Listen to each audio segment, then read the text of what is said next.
Recall that a motor starter is an electrical device used to start and stop a motor safely. It is also similar to a contactor, but it provides low voltage and overcurrent protection. It is usually connected to large three-phase motors.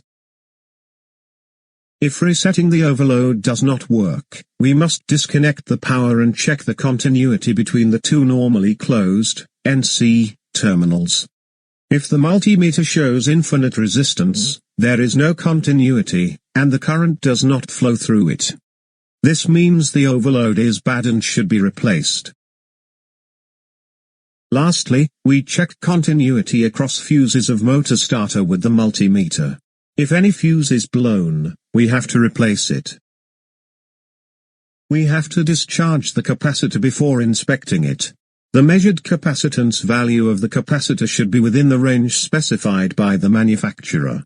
To test the contactor, we need to take out the contactor from the condenser unit. We have to remove the old contactor and replace the new contactor if it is damaged. The relay works the same as the contactor, but it is small in size.